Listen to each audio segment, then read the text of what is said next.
महिला अभी अभी जागी ही थी कि उसने खुद को अपने बॉयफ्रेंड की दादी के घर पर पाया। असल में उसकी दादी को डर था कि वह परिवार की बदनामी करेगी, इसलिए उन्होंने मांग की कि महिला अमीर परिवार के तौर तरीके सीखे। महिला ने ऊपर से हाँ कर दी, लेकिन फिर आंखें खुली रखते हुए ही सो गई। उसकी खर्राटों की आवाज सुनकर दादी ने गुस्से में मेज पर जोर से हाथ मारा, जिससे वह घबरा कर उठ गई। लेकिन उसे लगा कि लेक्चर खत्म हो चुका है, इसलिए वह चप्पल पहनकर घर जाने लगी। दादी और सौतेली माँ तुरंत उसके पीछे आ गई। उन्होंने कहा कि महिला को उनका कोई सम्मान नहीं है और उससे घुटनों के बल बैठकर माफी मांगने को कहा। महिला ने तुरंत पलटकर जवाब दिया कि उन्हें उसे घुटने टेकने का कोई हक नहीं है। यह सुनकर बूढ़ी दादी गुस्से से लगभग बेहोश होने लगी और सौतेली माँ ने नौकरों को आदेश दिया कि महिला को परिवार की सजा दी जाए। ये सुनते ही बॉयफ्रेंड की बहन तुरंत उसके लिए दया की भीख मांगते हुए घुटनों पर बैठ गई। महिला किसी के नियंत्रण में नहीं रहना चाहती थी, इसलिए उसने बहन का हाथ पकड़ा और वहाँ से निकलने की कोशिश की, लेकिन नौकरों ने रास्ता रोक लिया। तभी एक नौकर बर्फ से भरा टब लेकर आया और सौतेली माँ ने महिला को बर्फ पर घुटने टेकने का आदेश दिया। तभी महिला को समझ आया कि उसके बॉयफ्रेंड के घुटने में पुरानी चोट क्यों थी। इससे भी ज्यादा हैरानी की बात यह थी कि एक बार उसने चोरी छिपे अपनी माँ की कब्र पर श्रद्धांजलि दी थी और उसी वजह से दादी ने उसे बर्फ पर घुटने टेकने की सजा दी थी। सौतेली माँ के मुंह से यह वजह सुनते ही महिला गुस्से में चिल्लाई कि उनमें जरा भी इंसानियत नहीं है। लेकिन अगले ही पल कई नौकरों ने उसे पकड़ लिया और जबरदस्ती घुटने टेकाने की कोशिश करने लगे। तभी अचानक उसका बॉयफ्रेंड वहाँ पहुंच गया। उसने तुरंत सारे नौकरों को दूर हटाया, उसका हाथ पकड़ा और उसे घर ले जाने लगा। लेकिन दादी ने उसकी माँ की निशानी का हवाला देकर उसे धमकाया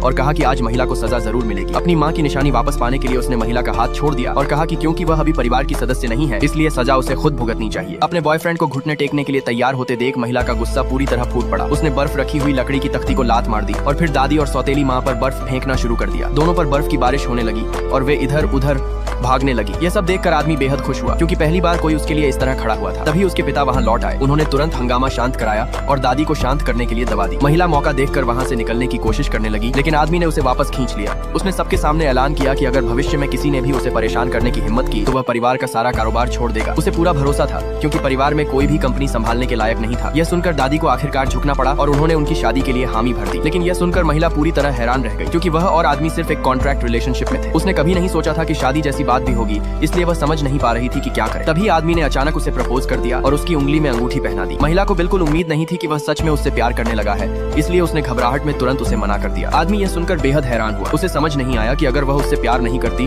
तो उसके साथ इतना अच्छा व्यवहार क्यों करती थी। लेकिन महिला ने कहा कि वह उसे इतनी बड़ी सैलरी देता है और उसका बॉस है, इसलिए उसका अच्छा व्यवहार करना तो बनता है। यह सुनते ही आदमी का चेहरा उतर गया और वह बिना पीछे देखे वहां से चला गया। महिला को तुरंत एहसास हुआ कि उससे बहुत बड़ी गलती हो गई है, इसलिए उसने अपना सारा सामान पैक किया और उसका घर छोड़ने की तैयारी करने लगी।